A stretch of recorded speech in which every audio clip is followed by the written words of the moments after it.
믿음의 조상 아브라함, 약속의 사람 이삭,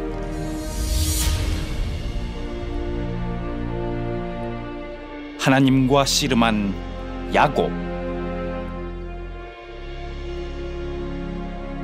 하나님 마음에 합한 사람 다윗. 이 모든 것이 예수 그리스도의 계보. 이들은 왜 쓰임 받았습니다. 이들은 왜 계보에 속하였는가? 그리스도의 계보 속에 숨겨진 축복의 비밀을 밝혀보자.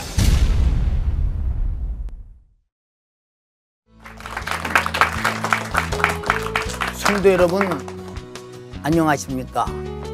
예수가 오시는 대로의 진행을 맡은 윤석전 목사입니다. 오늘 또 마태복음의 족보를 통해서 하나님께서 예수 그리스도를 통해서 인류를 구원하시려 역사하신 그 사건과 사람들을 탐색해 보겠습니다. 이스라엘 민족과 블레셋의 전쟁에서 소년 다윗은 블레셋의 장수 골리앗을 죽였습니다. 상상이 안 됩니다. 사람으로서는 이해할 수 없습니다. 다윗은 당연히 이스라엘 민족에 하나님이 역사하시고 하나님이 쓰신 큰 사람으로 하나님의 사람이라는 칭송을 받게 됐습니다. 그러나 그것을 시기한 사울 왕이 다윗을 죽이려 합니다. 자기 자신을 구하고 자기 나라를 구한 자기 백성 다윗을 죽이려는 것은 이해가 되지 않습니다. 그 죽이려 하는 그 무서운 탓에 긴 세월을 다윗은 도망자로 그리고 고통의 신세를 살아야 했습니다. 그러나 그 고난의 과정에서 하나님은 다윗을 보호하십니다. 다윗을 보호하는 까닭은 하나님이 기름 부어 세웠고 그를 통해 예수 그리스도가 오는 길을 열어야 하기 때문입니다. 그리고 다윗을 하나님의 사람 왕으로 예수 그리스도를 예표하는 사람으로 성장시켜 갑니다.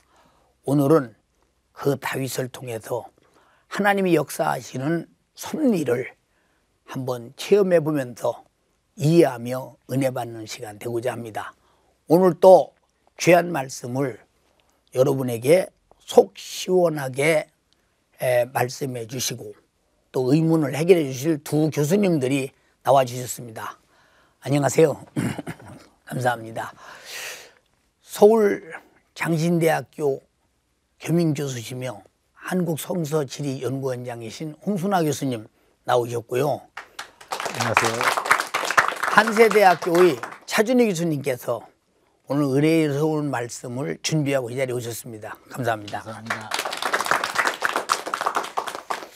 두 교수님들의 은혜로운 말씀을 통해서 하나님의 은혜가 족보를 통해서 나타나는 그 역사를 이해하면서 축복된 시간을 생각할 때 아마 많은 성도들이 아마 기대되는 시간이 되리라고 생각됩니다.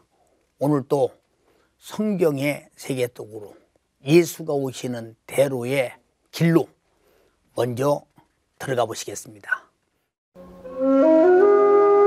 유다 지방 남동쪽에 있는 십광야는 다윗이 은신하던 지역이었다.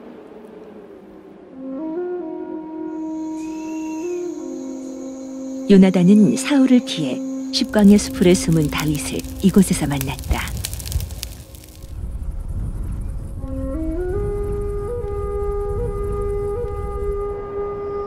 사울의 추격을 피하던 다윗은 엔게디 광야에 숨게 되는데 사해와 연결된 황량한 지역이었지만 연간 약 300만 제곱미터의 물을 일정하게 공급하고 있다. 엔게디 하면 여러 가지 의미도 있습니다만 여기가 바로 사울을 피해서 다윗이 숨어있던 장소가 예, 그렇습니다. 예. 와보니까 절경에 이런 여러 가지 상황 속에서 물이 풍부한 곳에 하나님이 준비하고 예비한 곳에 숨어 있었다 이런 생각이 듭니다. 사울을 피해 은신해 있던 다윗은 사울을 죽일 수도 있었지만 사울이 하나님의 기름 부음을 받았기에 그를 죽이지 않는다. 사울로 인해 오랫동안 쫓기는 인생을 살았던 다윗. 후에 시글락에서 사울이 죽었다는 소식을 듣게 되지만 그는 기뻐하지 않고 하나님이 기름 부은 사울을 죽이고 그 소식을 전한 아말렉 사람을 죽이고 만다.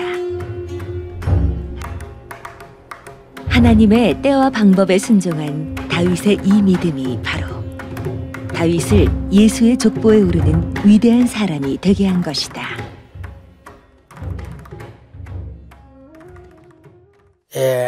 우리는 항상 우리 생활 속에서 언제나 나 혼자 있는 것 같지만 주님은 함께 계십니다. 그러므로 오늘 사울에게 쫓겨다니던 다윗이 첫 번째로 도착한 곳이 노비입니다. 홍 교수님, 그 이름도 노비 어딘가요? 사실 이 노비라고 하는 곳은 어디인지 확정되지는 않았습니다만 대부분 학자들이 지금 감남산 북쪽 지역에 있는 히브리 대학이 있는 스코프스 산이라고 있지 않습니까? 예. 그 지역을 라스 엘 메샤리프라고 하는 유적이 그 부분에 있었는데 그 지역으로 보고 있습니다. 그런데 제가 그 노비라는 것을 보면서 분명한 것은 이 노비 예루살렘이 보이는 언덕 위에 있습니다. 그래서 내중에 보면 이스라엘 민족이 공격당할 때 노베에서 적군들이 진칠 것이라고 했던 곳입니다. 그런데 제가 최근에 성경을 읽다가 보통 때 무심코 지나가는 그 지명을 본 적이 있습니다. 바로 이제 다음번에 우리가 다루게 되겠지만 다윗이 도망갈 때 감남산 길로 도망을 갔는데 도망갈 때 그 지역에서 하나님을 경배하는 마루턱이라고 하는 곳을 지나갔습니다. 이것은 이제 감남산 그 부근에 다윗 시대에 하나님께 경배하던 장소가 있었습니다. 그래서 이 장소가 어디인지를 조사하다 보니까 이 장소가 노비일 가능성이 거의 높습니다. 그래가지고 제가 참 이렇게 또 연결이 되는구나. 그래서 이 노비라고 하는 것은 분명한 것은 예루살렘 북쪽 부근에 있던 높은 곳인데 이제 그곳에 바로 제사장들이 살고 있었던 곳입니다. 차 교수님, 오늘 노블 홍 교수님께서 설명해 주셨는데 이 노베에서는 어떤 일이 있었는지 오늘 노블 말씀했으면 노베에서 하나님이 어떤 일이 있었는지 궁금하지 않겠습니까, 시청자들이? 다윗이 이제 사울에게서 도망쳐 나오는데요. 어찌 보면 다윗의 삶은 계속해서 그 사울의 그 죽음의 위협으로부터 도망치는 그런 인생이었던 것 같아요. 첫 번째로 도착한 장소가 놉에 있는 성소였습니다. 놉 성소. 근데 놉 성소는 원래 엘리 가문이 실로에서 있었는데 엘리 가문 제사장들이 근데 사무엘상 4장에 보면은 블레셋 공격에 의해 가지고 법궤를 빼앗기는 사건이 나와서 그때 실로 성소를 떠나게 됩니다. 그래서 엘리 후손 제사장들이 떠나서 정착한 곳이 바로 놉이라고 하는 장소죠. 그래서 놉 성소에는 엘리의 후손이었던 아히멜렉 제사장이 그곳에서 복무하고 있었습니다. 그런데 다윗이 생명을 부지하기 위해서 급히 도주에 온 거죠. 급히 도주에 와서 며칠을 굶었던 모양입니다. 배가 무척 고팠고 그래서 당장 지금 다윗에게 필요한 거는 음식이었습니다. 그런데 아히멜렉 제사장이 갖고 있었던 떡 가운데는 먹을 수 있는 것은 구별된 거룩한 떡밖에 없었어요. 그런데 이 거룩한 떡은 봉헌된 떡입니다. 하나님께 바쳐진 떡이에요. 이 바쳐진 떡은 아무나 먹을 수 있는 게 아니거든요. 레위기 24장에 보면은 그 진설병 규정이 나오는데 이 규정에 보면 성소에서 제물로 차려놓은 떡인데 이거는 이제 새로운 떡이 올 때, 더운 떡이 오겠죠. 새로운 떡이 오면은 이미 기존에 썼던 묵은 떡, 묵은 떡은 이제 제사장들에게 돌려지는 겁니다. 그러니까 제단에 올려져 있던 떡이죠. 이 떡은 제사장만 먹을 수 있는 건데 그것밖에 없었어요. 이 거룩한 떡을 아히멜렉이 다윗에게 주는 겁니다. 그래서 이 다윗은 구별된 사람들만 먹을 수 있는 제사장의 떡을 거기서 양식으로 받게 됩니다. 여기서 우리가 하나 배우는 것은 하나님이 도피 중인 다윗과 함께 했다는 거죠. 구별된 사람만 먹을 수 있는 것을 하나님이 공급해 준 겁니다. 하나님이 다윗과 동행한다는 사실은 이미 사무엘이 다윗에게 기름 부을 때 사무엘상 16장에 기름 붓거든요. 그때 이미 말씀하셨어요. 16장 18절에 보시면 소년 중 한 사람이 대답하여 이르되 내가 베들레헴 사람 이새의 아들을 본즉 수금을 탈 줄 알고 용기와 무용과 구변이 있는 준수한 자라 여호와께서 그와 함께 계시더라. 이 부분인데요. 다윗은 무장이었는데 급히 도주하는 바람에 무기 하나도 갖추지 못하고 도망쳐 나왔습니다. 쫓기는 중입니다. 빈손입니다. 빈손의 도망자였는데 하나님이 그런 다윗에게 거룩한 떡을 주신 거예요. 빈손인 도망자에게 때마다 필요를 채워주시는 하나님이 함께 해주신 곳, 바로 놉성소에서의 그 길양식 받는 사건이었습니다. 근데 그렇게 굴이 많은 곳에 이제 다윗이 숨게 되었는데 그 아둘람이 어떤 곳인지 거기에 대해서 좀 말씀해 주시겠어요? 예, 그 특별히 우리나라 교인들이 아둘람 굴에는 관심이 참 많습니다. 예. 근데 안타깝게도 단체 성지순례 때는 가기가 좀 어려운 곳에 있기 때문에 그 대부분 가지 못하는 곳입니다. 이 아둘람 굴 그러면 우리가 꼭 주의 깊게 생각할 것이 아둘람이라고 하는 성읍이 있었습니다. 물론 그 성읍은 이제 언덕 위에 자리 잡고 있지요. 그리고 아둘람 굴은 어떻게 보면 정확하게 어느 굴을 이야기하는지 모르겠습니다. 그래서 저는 이렇게 생각합니다. 아둘람 지역에 있는 굴 이렇게 생각하지 이 굴이 아둘람 굴이라고 이야기하는 것은 좀 어려운 문제입니다. 그러니까 저는 뭐 성지에서 그 좀 외곽 지역에 있는 성지 중에서 제일 많이 갔던 곳이 아둘람 굴입니다. 처음에는 굴만 찾아다녔는데 그 다음에는 이제 제일 중요한 게 저는 아둘람이거든요. 아둘람이라고 하는 그 성읍 자리를 보고 그 기슭에 있는 굴이 제일 유명합니다. 그래서 제가 아둘람 그러면 생각나는 것이 제가 성지를 처음 다닐 때 혼자 찾아갔는데 뻔히 보이는데 들어갈 수 있는 길들이 다 막혀가지고 멀리서 사진만 그 언덕을 찍고 말았습니다. 그래가지고 그 다음에는 내가 어떻게든지 저기는 가보겠다 그래가지고 빙글빙글 돌아가지고 갔습니다. 그 뒤에 이제 시간만 나면 뭐 보통 때도 가보고 또 비가 온 날은 그 지역을 헤매다가 온몸이 그냥 빗물에 젖어가지고 그런 적도 있습니다만 그 지역에 가면 갈 때마다 조그만 굴들을 전 하나씩 더 발견합니다. 여기도 있었네, 여기도 있었네. 그래서 중요한 것은 그 다윗이 400년간 지낸 그 굴이 그 어떤 굴인지는 알 수가 없습니다. 그러나 그 아둘람이라고 하는 그 지역은 확실하기 때문에 그 부근에 있었던 굴들을 그곳은 틀림이 없다고 봅니다. 그래서 아둘람 지역에 있는 굴들 그렇게 보시면 정확할 것 같습니다.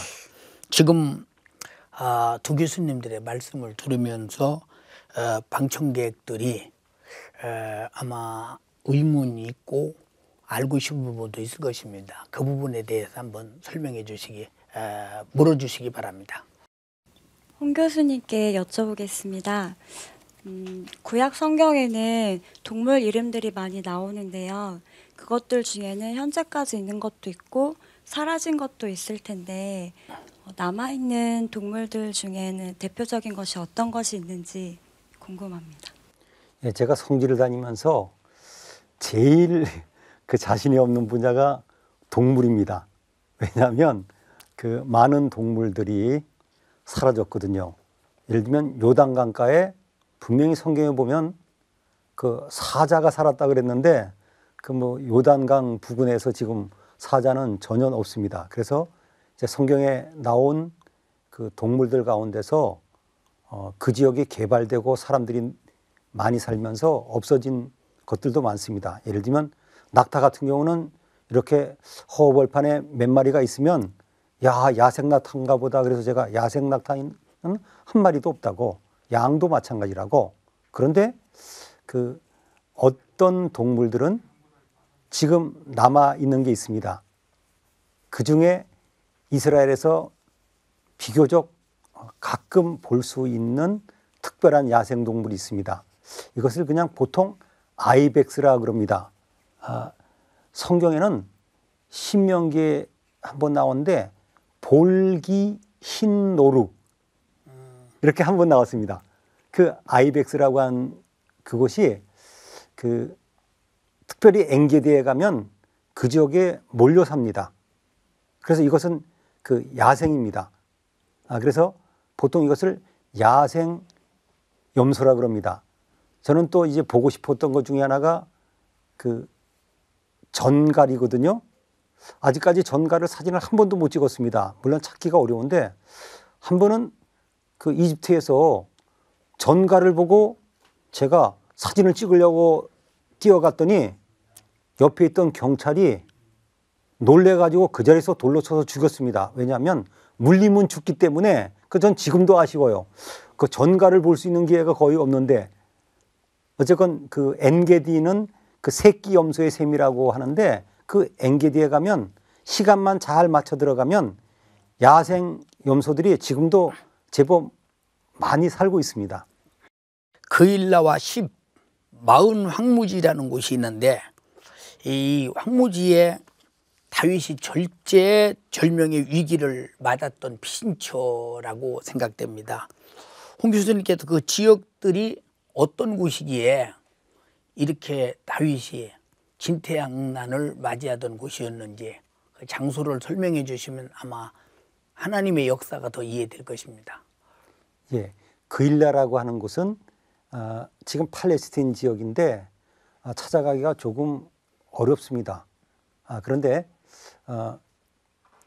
이곳에 가면 그일라로 추정되는 곳이 있는데 이것은 그 다윗이 피난 중에 구원한 동네이기 때문에 그 지역은 인구가 많이 살았던 지역으로 광야 지역은 아닙니다. 그는 이제 피난 중에 그쪽 사람들을 위해서 갔던 곳입니다. 그런데 이제 진짜 피난처는 바로 십과 마온 광야 지역이죠. 재미있는 것은 그 이제 우리가 주의할 것은 십 광야라고 하는 것은 넓은 지역을 이야기합니다. 예. 그리고 그 지역을 십 광야라고 이야기하고 십이라고 하는 그 마을은 또 따로 있었습니다. 근데 저는 이제 지금 안타까운 것 중에 하나는 그 광야는 맘 놓고 찍었는데 그 십이라고 하는 성읍이 있던 곳은 높고 좋은 지역이니까 이스라엘 군 부대가 있습니다. 그러니까 원칙적으로 군 부대가 있는 언덕은 찍으면 안 됩니다. 그래서 좀 어쩔 수 없이 아주 멀리 떨어져서 멀리서 그냥 언덕 전체를 가끔 찍고 동영상도 찍고 그랬습니다. 그리고 그 가까이에 그 마온이라고 하는 그 아주 원층형으로 생긴 특별한 그 유적이 있습니다. 그것이 바로 마온이라고 하는 성읍자리입니다. 그리고 그 부근 지역을 이제 또 다 황무지이기 때문에 마온 광야라고 이야기하는데 제일 중요한 이유가 있습니다. 그러면 다윗이 왜 그곳으로 도망갔는가? 바로 자기가 잘 알고 있는 지역이기 때문에 그렇습니다. 그래서 이제 학자들이 연구해 보면 보통 이제 목동들이 그 당시 양을 쳐서 이동할 때 한 40km 정도 부근까지는 이동을 한다 그럽니다. 다 자기가 살던 베들레헴 남쪽에 자기가 그야말로 잘 알고 손바닥처럼 알고 있는 지역이기 때문에 어디 가면 굴이 있고 어디 가면 낭떠러지가 있고 다 아는 지역이기 때문에 그는 익숙한 곳으로 도망갔습니다. 다윗은 벌써 시작할 때부터 다윗의 생애는 하나님이 보장한 생애다 이렇게 이해가 되면서도 우리께 말씀을 듣는 것은 더 확실하게 그저 불을 켜고 보고 싶은 그런 생각 속에서 오늘 말씀을 듣고자 하는 것 같습니다. 차 교수님, 저 이란 10과 마운 황무지에서 다윗에게서 틀림없이 어떤 위기가 있었을 텐데 하나님께서 어떻게 이 위기를 개입하셔서 넘기게 하셨는지 아주 오늘 절묘한 말씀을 듣고 싶습니다. 네, 아주 극적인 사건이 벌어지는데요. 다윗이 지금 계속 도망 다니는데요. 이번에는 유다 광야에 숨어들었습니다. 그래서 사울의 칼날을 피하기 위해서 10 황무지에 숨어 있었는데 거기에 사울의 아들인 요나단이 찾아옵니다. 찾아와서 요나단이 두려워 말라 그렇게 얘기해요. 마치 자기가 예언자 같이 하나님을 대신해 가지고 두려워 말라 이러면서는 처음으로 요나단이 드러내놓고 다윗이 이스라엘의 왕이 될 것이다. 그렇게 얘기합니다.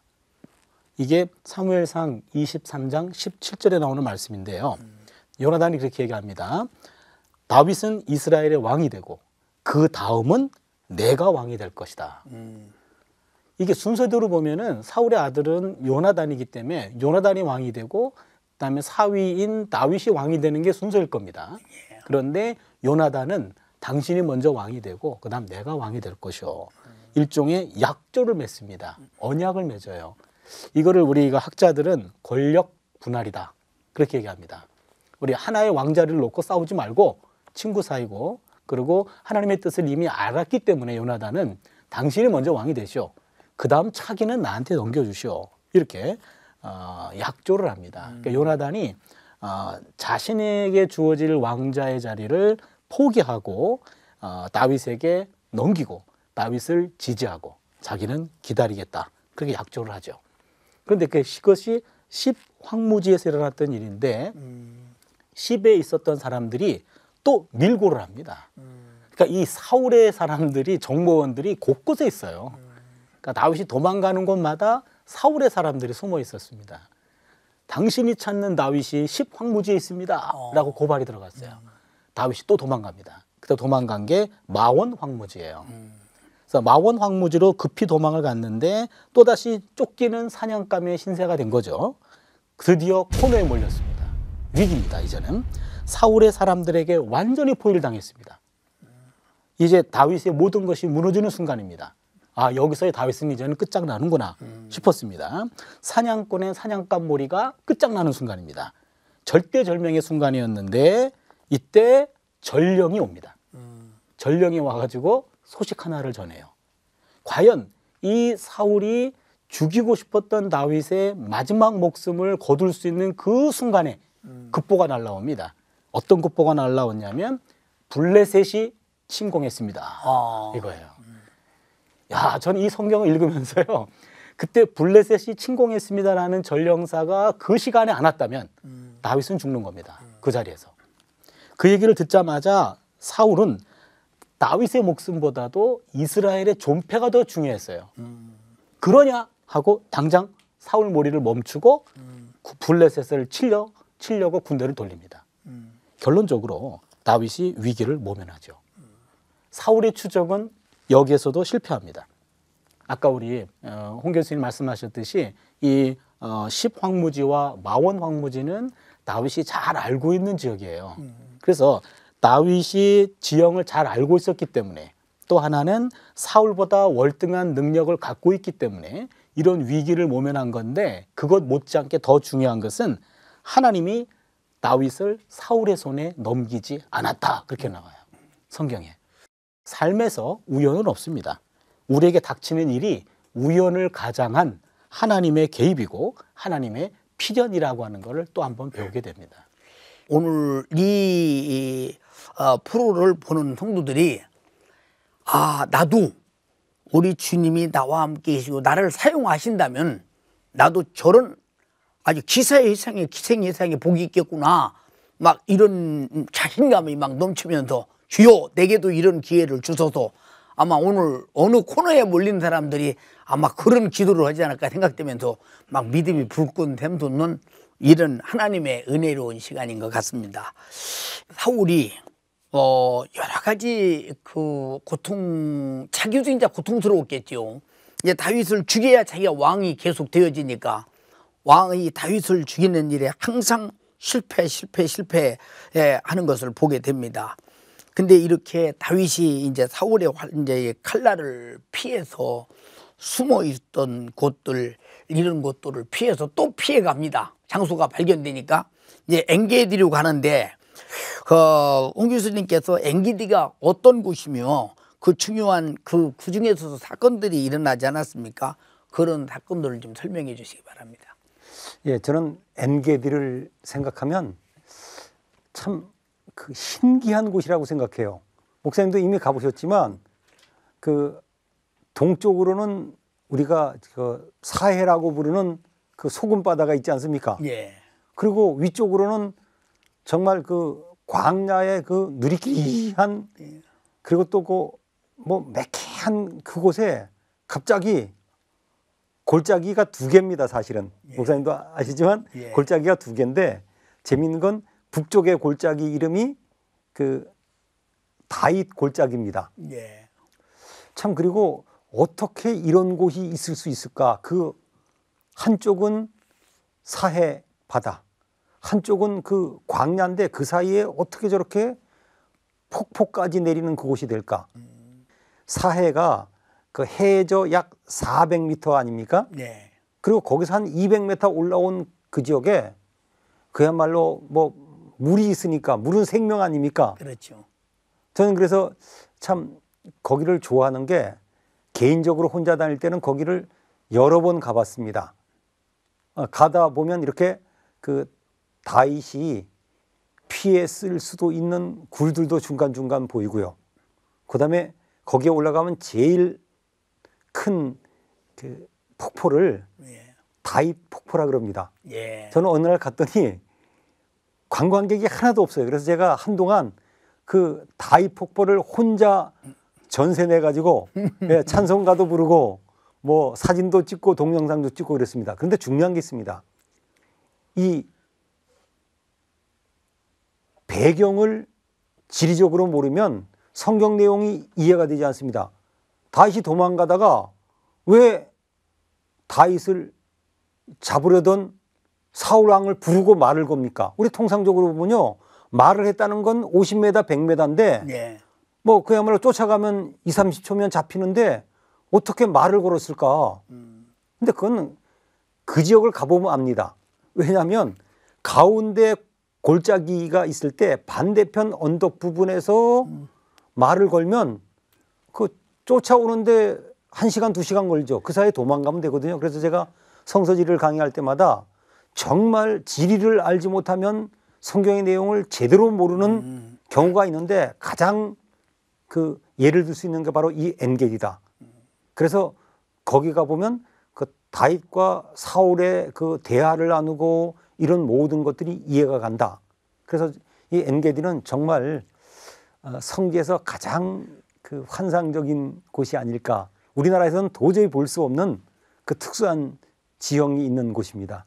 다윗과 그 사울 왕이 마주치면서 아까 홍 교수님 말씀대로 바로 이렇게 말하면 저쪽이가 들리도록 돼 있는데 그 골짜기가 기기 때문에 사실 골짜기로 갈 수가 없기 때문에 돌아갈 때 도망갈 수 있는 그런 곳, 굴이 있는 곳, 이런 사이에서 이제 일어난 사건이 뭐 눈앞에 보이니까 사울이 잡으려고 하지 않았겠는가, 이걸 바라볼 때 그곳에서는 어떤 사건이 일어났는지 또 성도들이 궁금할 것입니다. 아주 재미있는 사건이 있었죠. 다윗이 마원 황무지에서 한번 사울에게 잡힐 뻔했던 그 위기 순간이 있었죠. 블레셋의 침공 소식 때문에 다윗이 풀려납니다. 그때 다음 도피지가 바로 엔게디였습니다. 수풀이 우거진 곳이죠. 그런데 그 이후에 사울이 쫓아가면서 부하 3,000명을 풀었습니다. 샅샅이 뒤지는 중에 사울이 좀 급했던 모양이에요. 부하들을 멀리 떨어지게 하고 한 동굴에 들어가서 용변을 보는데 하필이면 그 동굴 안에 다윗과 다윗의 부하들이 숨어 있었습니다. 부하들이 주인님 기회입니다. 단칼에 베십시오. 그렇게 합니다. 그러니까 지금 아마 만감이 교차했을 것 같아요. 다윗 같은 경우도 이건 하나님이 주신 기회다라고 생각했을지도 모르겠어요. 그 순간이었는데 우리가 잘 알고 있듯이 암살을 거부합니다. 하나님의 기름 부은 자를 치는 것은 하나님이 그만 일이다. 단호합니다. 다윗의 입장은요. 그래서 사울의 옷을 베는 선에서 옷만 잘라냅니다. 그래서 그 찬스를 다 써버리죠. 다윗은 단지 사울의 그 목전에서 나는 당신을 해할 생각이 없습니다 라는 결백을 입증받고 그리고 아무런 죄가 없다라는 사면만 받으면 됩니다. 그 사울에 대한 보복심이나 그를 죽이려고 하는 마음이 없었다 얘기죠. 나중에 사울이 그걸 깨닫게 됩니다. 보십시오. 내가 이런 일에도 내가 당신은 하나님이 기름 부은 자기 때문에 내가 이런 마음을 품지 않습니다. 그걸 보여주자 사울이요. 그때는 잘못을 인정하고 소리 높여 웁니다. 내가 잘못했구나. 그러면서 놀라운 일이 벌어집니다. 그 순간에 사울이 다윗에게 네가 다음 왕이다. 그전에는 그 요나단이 얘기했던 건데 지금은 사울이 이제는 왕으로 인정합니다. 사울은 이제 다윗의 왕권을 인정한 마지막 사람이 됩니다. 사울은 다가오는 다윗의 통치를 내가 이제는 중단시킬 수 없는 거구나. 이거는 하나님의 뜻이구나. 그리 깨닫게 된 겁니다. 이제 다윗이 왕위에 오르는 것은 당연한 순서가 됐습니다. 다윗은 이미 사무엘에게 인정받았고 온 백성들이 그를 따랐고 그 다음에 아비아달 제사장이 그를 지지했고 사울의 아들인 요나단, 미갈 이런 모든 사람들의 이미 지지를 받았습니다. 그리고 마지막으로 사울 자신도 다윗에게 당신이 다음 왕입니다. 그러면서 우리 후손들을 잘 자비를 베풀어 주십시오. 자손을 맡깁니다. 다윗을 사울의 후임자로 세우는 하나님의 목적은 천천히 진행됩니다. 착실하게 실현됩니다. 다윗은 절대로 현재 왕을 끌어내리려고 하지 않았습니다. 하나님의 개입을 묵묵히 믿었고 목숨이 다하는 순간까지 끝까지 믿음을 가지고 하나님의 때를 기다렸습니다. 이 기다림이라는 게 어떤 깊은 영성이 아닐까요? 예수님도 십자가를 죽기까지 거부하지 않고 하나님의 뜻을 받아들이면서 하나님의 뜻을 기다리는 것, 그 예수의 마음이 아마도 이 다윗의 마음 속에 있는 그 마음과 일맥상통하지 않나 그런 생각이 듭니다. 이제 다윗이 이런 과정을 마치면서 이제 시글락이 이제 피신처입니다. 근데 이 시글락의 다윗의 피난 생활에 중지부를 찍는 아주 중요한 지역이기도 합니다. 그 시글락이라고 하면 우리 성도들이 생소하지 않겠습니까? 근데 다윗이 이곳에서 모든 고난의 종지부를 찍고 마감하는 곳인데 참 스릴 있고 뭔가 흥분도 되지 않습니까? 이 지역이 어느 지역인지 복음적으로 말씀해 주시면 은혜가 되겠습니다. 예, 그 시글락 그러면은 그 우선 그 늘 구분할 때 어느 지파의 성읍이냐 할 때 시므온 지파의 땅입니다. 그 남쪽의 광야 지역에 주로 거하던 지파가 시므온 지파 아니겠습니까? 그래서 안타깝게도 이 시므온 지파는 그 지역적으로 보면 블레셋 평야 가까이 있었고 그 교통은 비교적 좋은 곳입니다. 왜냐하면 가까이에 유명한 해변길이 지나가고 있는 곳입니다. 그러다 보니까 그 교통이 좋기 때문에 친밀도 잘 받을 수 있는 곳이죠. 그리고 그쪽 지역은 가보면 그냥 목사님도 가보시면 허벌판에 언덕 하나 이렇게 있으면 그게 도시 성읍자리예요. 이러면 그야말로 전쟁이 터지면 자체적으로 방어를 하지 못하면 그대로 그냥 함락되는 곳입니다. 그래서 많은 학자들이 그럼 시글락이 어딘가 그러다가 이제 한 곳을 추정했습니다. 그 아랍어로는 텔 에스 사리아라고 하고 뒤에 텔 세라라고 하는 곳인데 그 블레셋 평야 가까운 지역에 유적지 하나가 오래전에 발굴이 끝났습니다. 저는 이제 유적지를 다니면서 제일 갑갑한 걸 느낀 것은 거의 발굴이 안 된 장소들을 보면 너무 갑갑해요.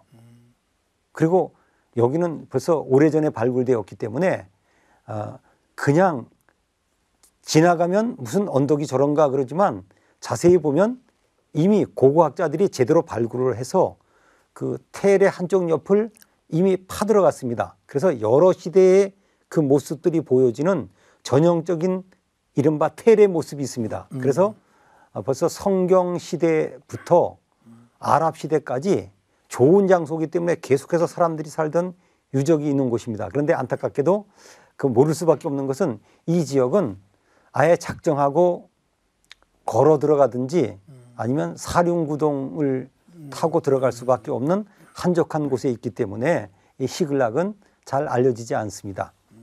홍 교수님 아까 텔이라고 말씀하시지 않습니까? 근데 지금 성도들은 텔이 무슨 소린가? 이렇게 하면 뒷말이 이해가 안 되니까 텔이라는 말이 무슨 말씀인지 어떤 것을 의미하는지 좀 말씀해 주시면 더 이해가 되겠습니다. 예, 그래서 제가 늘 지리 얘기를 할 때마다 텔 얘기를 하면서 꼭 얘기합니다. 텔은 무엇이냐? 간단히 말씀드리면 언덕들이 있는데 언덕들 중에서 사람들이 살았던 유적이 있는 언덕을 히브리어나 아랍어로 텔이라 그럽니다. 그러니까 이제 이스라엘 지역이나 중동 지역 가가지고 언덕을 봐서 거기에 사람들이 살았던 언덕 그러면 역사적인 주거지가 있는 언덕 그럼 텔이라 그럽니다. 그리고 이제 그냥 언덕은 그냥 언덕입니다. 그래서 텔이라고 하는 말을 알아야 그 성질을 좀 알기 시작한다고 할 수 있겠습니다. 그냥 언덕은 언덕이고 사람이 살았던 흔적이 있는 곳은 텔이고. 그렇군요. 이 시간은 방청객 시간을 갖겠습니다. 우리 방청객들이 이렇게 들으면서 어떤 분은 고개를 이렇게 갸우뚱하기도 합니다. 그것은 어떤 질문이나 묻고 싶은 것이 있다는 의미도 같습니다. 우리 방청객들의 좀 고민을 풀어드리기 위해서 기회를 드립니다. 방청객의 질문을 받겠습니다. 차 교수님께 여쭙고 싶은데요. 아둘람 동굴은 말하자면 사회 부적응자들이 모였던 곳 같은데요. 불황자도 있고 도적들도 있고 다윗이 이렇게 이제 숨어 사는 그 열악한 상황에서 어떻게 그들을 통솔할 수 있었는지 궁금합니다. 네, 예.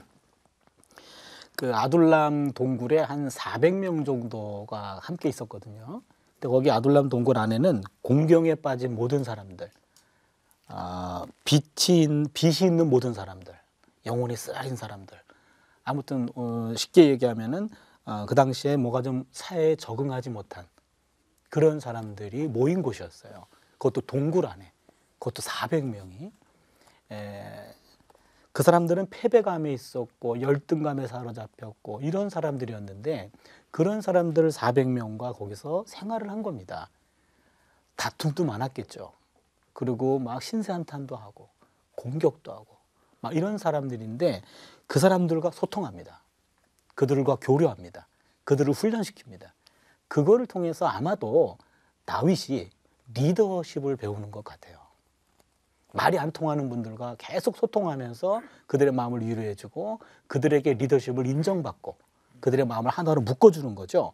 그래서 특히 약자들을 돌보고 그 다음에 포용력을 배우고 설득력을 배우고 이런 400명 공동체의 리더십을 배우면서 나중에 유다와 이스라엘의 왕으로서 공의와 정의를 행하는 성군 다윗으로 커가는 하나의 기회가 아니었겠나 그렇게 생각합니다.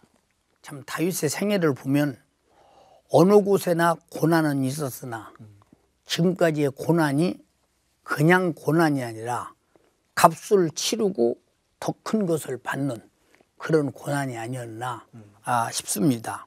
그래서 성경에도 우리가 징계를 받거나 고난이 오거든 너희 자신이 그것 때문에 실망하지 마라. 사생아들은 절대 징계하거나 내가 간섭하지 않는다. 하나님의 자녀이기 때문에 내가 간섭하고 징계하시고 그러신다. 이렇게 말씀하시는 히브리서도 있습니다. 우리가 그 말씀을 들으면서 우리 고난 속에서 얻을 것이 뭐냐. 고난보다 더 큰 것을 얻어야지 고난만 받고 고난 속에서 끝나면 엄청난 손해요.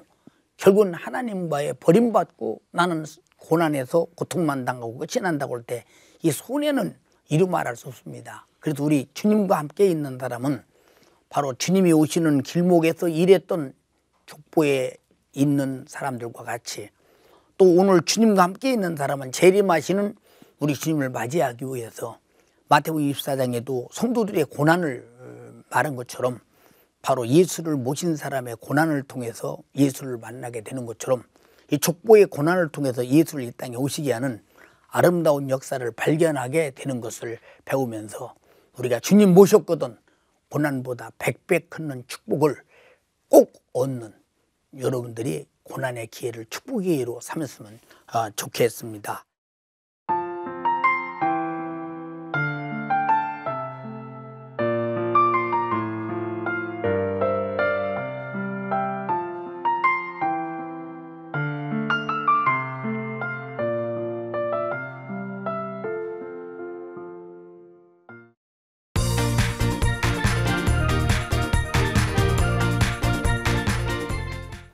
이 시간은 시청자들에게 퀴즈의 시간을 갖도록 하겠습니다.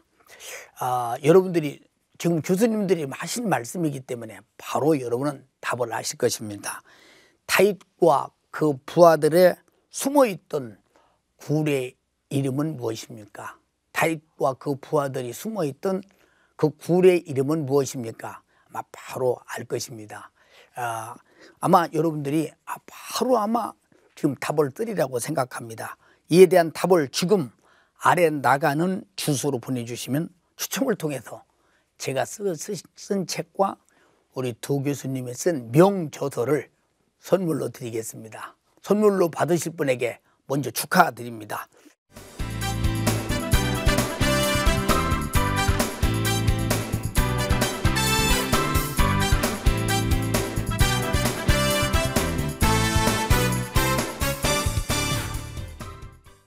사랑하는 성도 여러분, 오늘 여러분들이 다윗에 관해서 들으셨습니다. 이것은 다윗의 얘기가 아닙니다. 다윗을 하나님이 예수가 오시는 길로 어떻게 사용하셨나를 보여주고 있습니다. 또 다윗을 통해서 예수님은 어떻게 오셨나를 여러분들은 알고 있습니다. 또 다윗의 여러 가지 그 행한 행위를 통해서 예수님이 이 땅에서 우리에게 가르침이 무엇이며 다윗을 통해서 예수님이 이 땅에서 어떤 일을 하실 것인가를 지금 보여주고 있습니다. 그래서 족보를 통해서 예수님을 발견하지 못하면 사람의 역사와 시대의 역사밖에 없습니다. 그렇다면 우리의 구속사역은 아주 제로 상태에 들어가는 것입니다. 그러므로 이 족보는 예수님이 오시는 대로이기 때문에 그가 그 대로를 통해서 오셨기에 그가 피 흘려 죽으시고 우리를 죄와 사망에서 구원하셨습니다. 주님이 오시는 길을 박수치고 환영하면서 오셔서 우리를 구원하신 일을 감사하며 평생에 주님 뜻을 위해 살고 죽는 우리의 생애가 되어서 주님과 뜻을 같이 하는 우리도 예수님의 재림에 훌륭한 길을 예비하는 축복된 성도가 되기를 바랍니다. 오늘 감사합니다.